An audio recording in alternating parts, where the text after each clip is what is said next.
All right, Pace Jordan Morby. The time has come. Let's try this again. Let's see if you're a closer. All right. For those of you that might not know, I've already done one reaction video, an hour and 11 minutes of me reacting to a live seller call Pace. But the problem is the lead came from a wholesaler. Wholesaler didn't understand what was happening. They thought because it wasn't a discounted deal, they could bring Pace in as the creative finance king. He got on the phone with the seller, and essentially the seller was a flipper who had already rehabbed the house and was selling it for full market value. So he had to kill the deal and basically discuss, hey, this is what you need to do as a wholesaler. This is why it doesn't work as creative finance. Lots of knowledge in the call. But unfortunately, we didn't find out what we want to find out. Do I think Pace Jordan Morby is a closer or not? So I had people on my team go on Pace's YouTube channel and watch his live seller calls, and they said, boom, RJ, this is the one. You got to watch this one. He closes a deal. So I'm excited because now I get to watch Pace navigate a seller call and find out if I think Pace Morby is a closer. So let's get into it. If you're ready to see Pace Morby close the deal and see my reaction, leave me a comment. Let me know. Pace, let's close the deal, baby. Let's do it. Look at him. Oh, he's ready to go. I hope he's starting the call here. I hope we're not mid-conversation. I want to hear the beginning because I'm like the closure formula is so heavy on what we do with those first three questions. I want to see how he navigates the beginning. Let's do it, baby. Willie, how you doing, man? I'm doing pretty good, partner. And yourself? I'm awesome. My name is Pace. I'm out of Phoenix, and the reason why you and I are on a phone call is because I hear that you've got a storage unit that you're going to be potentially carrying a part of the note to. Woo, okay. So this is obviously a lead that someone on his team or one of his students has brought him because he already has some information. Some interesting things about how he started there, okay? Hey, Willie, how are you doing? He asked him how he was doing at the beginning. Sometimes asking like questions that are irrelevant to a close can backfire on you. Specifically when you're talking about motivated sellers. It can also help you, though. Sometimes if you ask how they're doing, they can immediately just jump into the pain in their situation that they're going. So interesting tactic there. Also, I'm curious, why did he tell him he's from Phoenix? I don't understand, but I believe that's just part of his process, and maybe it's because the deal is in Phoenix. I don't know why he said that. I would actually love to ask Pace, why do you tell him you're from Phoenix? But storage unit, so this is going to be a cash flow play. Interesting. And carrying a note. So we're right out of the gates. We know we're going to creative finance route. To another potential buyer? Possibly, yes. Amazing. So I buy most of my storage units and my apartment buildings all on seller finance. I love just automatically building credibility, becoming an authority inside the conversation. Hey, I buy all of my storage units on seller finance. So, hey, this is the norm for me. This is not out of the norm because the seller was kind of like, yeah, possibly. I might carry a note. Love how you just took it with authority right out of the gates. And so that's why they roped me in here. Is there a specific number that would make sense for you guys if you guys carried a part of the note for us, if we came up to a certain purchase price to entice you to carry a part of the note? The guy that gave it to me before, yeah, he offered me $300,000. $300,000 down? Down, and then he would carry the note. Or I would carry the note. I'm sorry, I would carry the note. Oh, I can do way better than that. So obviously we're completely ignorant now about what the price is. So Pace must obviously know what the asking price is. So I'm wondering if this is listed or a FSBO or whoever brought him this lead already knew what the price is. But Pace is being very aggressive here on, okay, this guy offered $300,000 down and he's saying, well, I can do a lot better than that. At first, I thought that wasn't a bad deal, and then I found out that for me to get the to get this thing back would cost me well over $300,000 just to get it back. So what if I gave you $1 million down? Woo! million down, Yeah, I'll give you $1 million down. and I'll carry the 1.2 million. Yeah, you'll carry. Okay, so right there, we just found out 2.2 million is the asking price. So 2.2 million, and the original guy was offering 300,000 down. Yeah, that's pretty light. But very aggressive by Pace. I mean, he's bringing like 45% down or something like that with $1 million, and then he's asking this guy to carry 1.2. Pretty aggressive right out of the gates. The 1.2 million. The way I do it usually with my other sellers is that they'll carry the second position for, let's say, 12, sometimes 36 months with no payments because I give such a large down payment. Dude. Okay, this is creative finance genius right here. So if you caught what Pace just threw out there with a little like language that he used, the sellers will carry the second position. So the reason why Pace is saying, hey, I'll give you $1 million is because he's going to bring in a first lien lender. So he's not giving them a down payment. He's bringing in a lender. He's asking the seller to carry the note in second position. Woo, that was pure fucking fire. Love that. And then in 36 months, I just refinance them all the way out and they get the other portion. I don't want that. I'll tell you that right now. What do you want? I want a monthly payment coming in. Okay, what would you want on the 1.2? I would want probably 5-6% interest. Okay. And how long would you carry that note? Would you carry it for a longer term if I just make you a monthly payment? Yeah, I would consider it. All right. The advantage there is that you're not going to get hit with a big tax liability with all that money coming at you at one time, which would be So love how he brought up the tax liability on carrying the note instead of getting all of that up front. It was interesting there. So not only did he ask this guy to carry the note in second lien position, but he also tried to get him for no payments for, I think he said 36 months, something like that. A shorter term link. So essentially what Pace is trying to get is hey, I want that loan, you hit this seller's note to basically sit dormant, let me come in, improve the property, and then I'm going to cash out refi everybody. So he never even has to really worry about this seller note. So this guy, a little bit sophisticated, probably, wants to see a little bit of, hey, good faith payments coming in. It's not so much about the money. It's about just the cash flow perspective. And it's almost like a business owner to business owner communication on, hey, I'm taking care of this. I'm taking care of you. And then he also wants probably the ability to take the property back if Pace were to default, because he's having Pace put down $1 million, right? So he's almost hoping at this point Pace defaults on the loan and doesn't make a payment to him. Interesting negotiations pretty quick early on in this conversation. good advantage for you tax-wise. I understand that. How serious are you? I'm dead serious. I'll put you and my team together in an email. We'll definitely take it. I'll put ink to paper.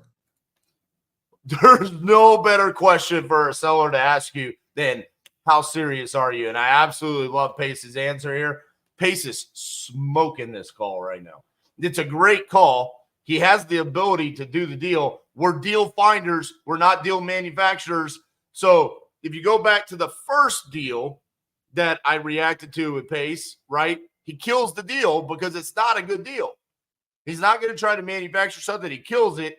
Now here, this is a good deal. He obviously knows that based off of the cash flow that is present and the terms that he's getting on these loans, it cash flows, the numbers exist. Otherwise, he wouldn't be doing the deal. That's his exit strategy. So right now, he's coming in with utmost confidence and just crushing this close so far. He has it locked down right now. With that guy asking, how serious are you? This is done. The reason why I'm asking is because I want my lawyer to hear this. I would love your lawyer to actually draft the agreement. Yeah, you guys can put all the paperwork together and I'll sign whatever it is. Oh, what a response there. Hey, I want my attorney to hear this and be a part of the negotiations. And Pace just said, here, I want your attorney to draft up the agreement. I'm ready to go. That's how this is a follow-up response to how serious are you? And the guy said, the reason why I'm asking is insert what is normally a deal killer for most people that are not serious, an attorney. And Pace says, let's do it, baby. Okay. Are you going to pay for part of the lawyer fees?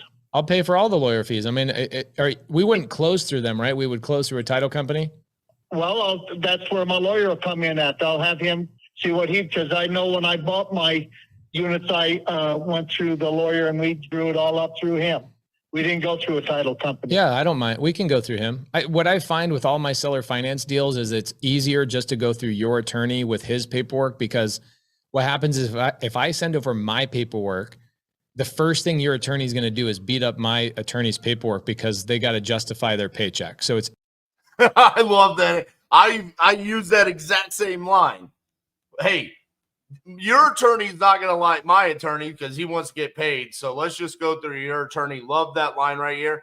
And going back to the beginning where he built credibility right out of the gate saying, all of my storage unit deals, I buy and sell or finance. Now he's saying all of my seller finance deals, he's consistently building credibility with the seller. This is a masterclass right here by Pace. Easier for your attorney just to do all the paperwork the way he wants to protect you and put you in a powerful position. Okay. I will try to call my attorney. Come on. I can't now. It's too late. Yeah, that's fine. We can get on a call tomorrow. Can you text me? Okay. Small little details in calls. Okay. I can't do it now because it's too late. Instead of Pace asking a question, which I know Pace is big on, like, hey, ask the right questions. Instead of saying, when would be a good time for us to get on the phone? He just assumed the sell. Yeah, we could get on call tomorrow.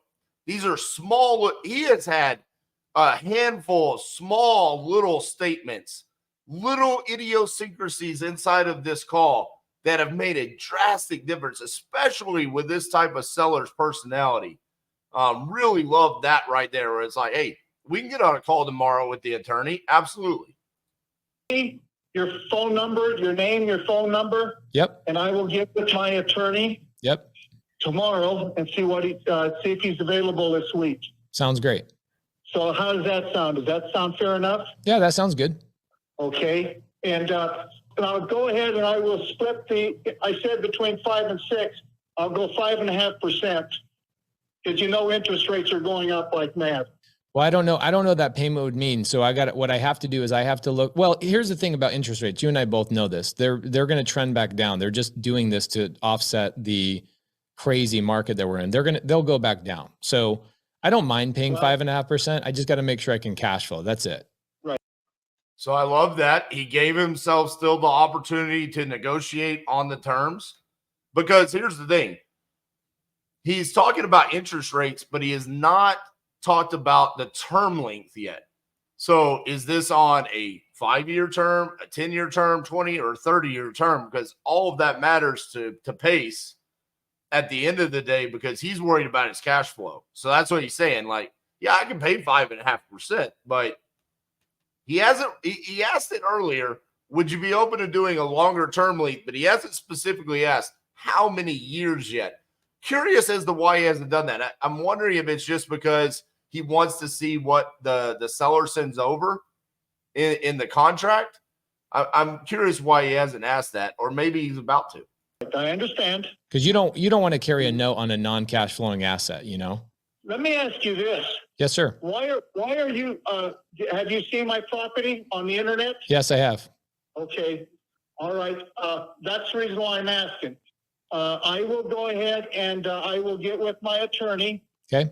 And see what he says about it and see if he's willing to draw it up. Perfect. And I don't mind showing you guys a balance sheet, net worth statement, all of my credentials, my real estate owned sheet, everything you guys need to see just to see that I'm a credible buyer.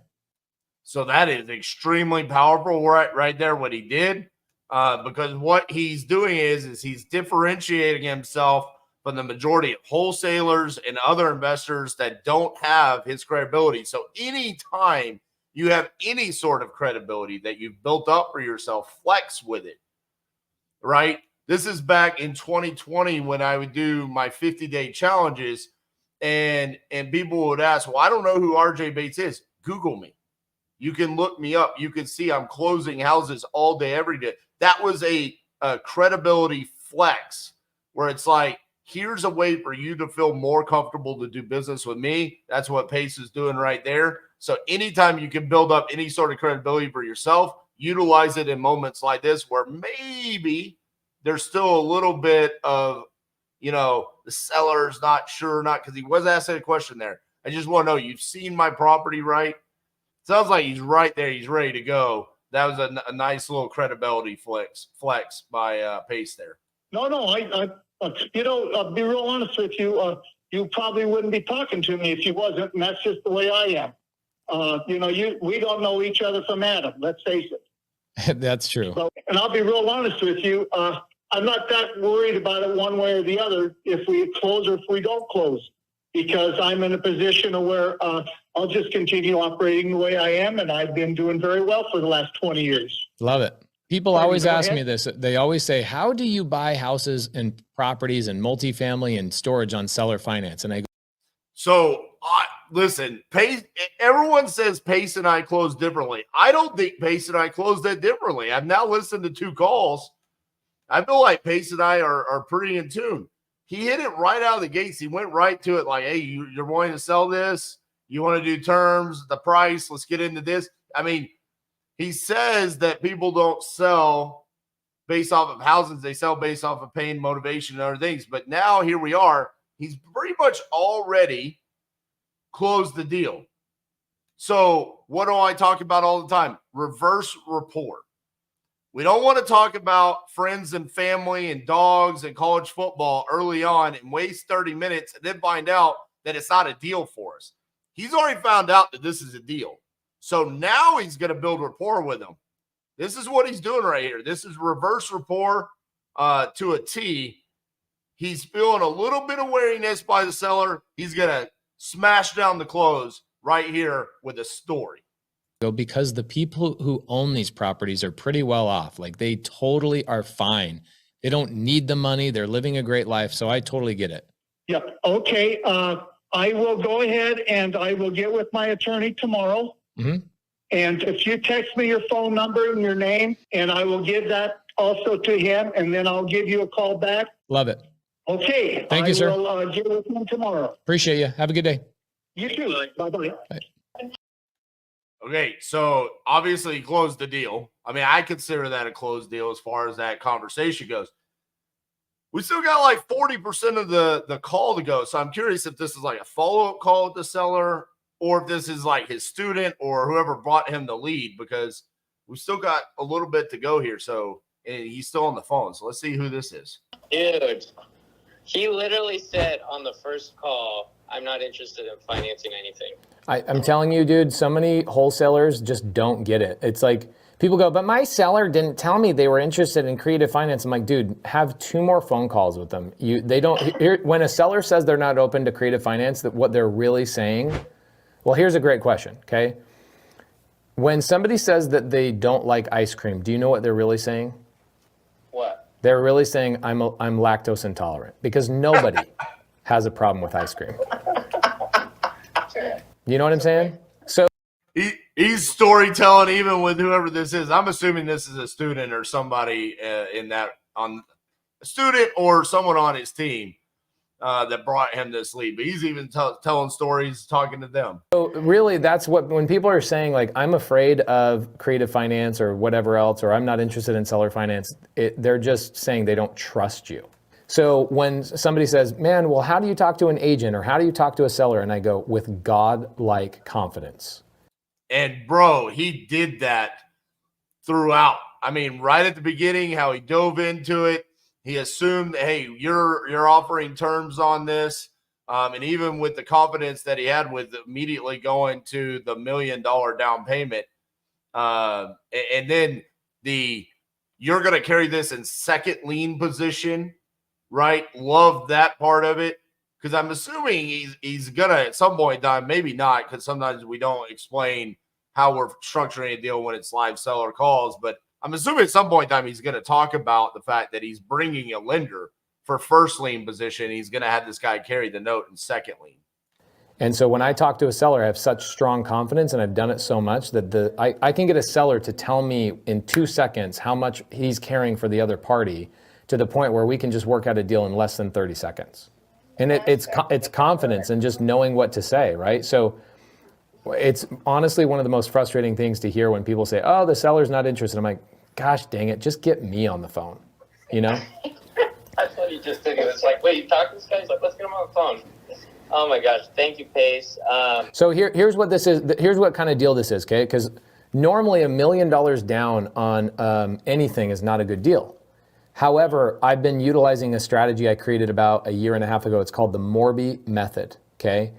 So what I do is I go to my lender, Marcus and Millichap. A lot of your guys' buyers, when you guys are wholesaling, storage units, your buyers are using Marcus and Millichap a lot for their purchases. So I go to Marcus and Millichap. They give me a 50% loan to value loan for the $1 million, okay? And then the seller carries the other 50%. So I literally can get into the storage unit for $0 out of my pocket. Okay, so love you, brother. You're definitely a closer. I appreciate you explaining this, and we're gonna let the video finish here. But you're always Brandon, brother. You didn't create this. It's not the Morby method. It's been around for a while. But I appreciate you're always Brandon, brother. That was great. This is a great deal for us. I don't know the address. I don't know the income. I don't know any of that stuff. So assuming it's all that's good, getting into a deal like this with no money out of your pocket is what I do. Awesome.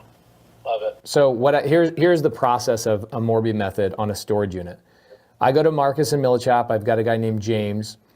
I'll email you with James and I'll say, hey, James, I'm looking at buying this deal. I need to know how much money you can give me as a loan. He will ask you a handful of questions. Maybe you'll have to go back and ask the seller for a couple of questions. In about 7 days, I'll know exactly how much money Marcus and Millichap will approve me for, probably $1 million or $1 million or more. And then we can go back to the seller and say, hey, seller, we've been approved for $1.2 million. That means we just need you to carry the other $1 million. And really, there's nothing to negotiate with the seller until I know what my term sheet is from Marcus and Millichap, but I didn't want to tell him that on the phone call because it would trip up the flow of the conversation. Right. But I'll tell that to his attorney. And so this is why he's answering all my questions I had. This is why he did not negotiate the term length, because he's going to wait on the term sheet from Marcus and Millichap. Great explanation there. This is expert stuff right here. I'll tell the attorney, hey, this is what I intend to do. This is how I'm doing it. So really, we don't know the terms of what I need him to carry until I know what Marcus and Millichap is going to get me. And so we just stay in the conversation for about a week. Marcus and Millichap comes back to me. They say exactly what they're willing to do. We send it over to the attorney, and the attorney drafts up the paperwork, and we close in 45 days. Okay. And this is how you can go buy an entire storage unit empire with no money out of your pocket. Right. Wow. There's a reason why people ask me to speak on stage.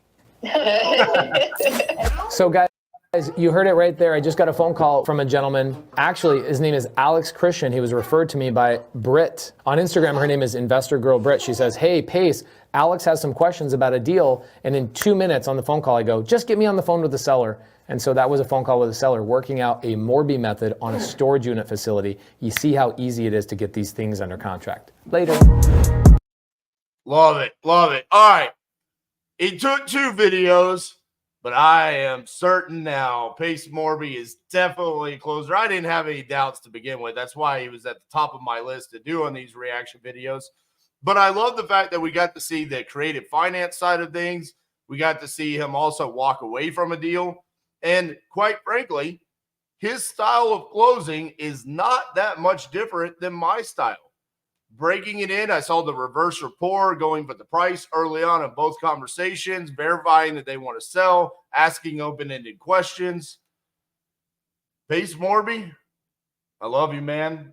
You're an inspiration to so many of us, and you are definitely a closer. I want to hear from you guys, though. Let me know in the comments. What did you think about Pace's close? Could he have done anything better? I personally don't think he could have. I thought he crushed that. Thought it was a masterclass. We'll see you next time on the King Closer Reacts. Thank you, guys.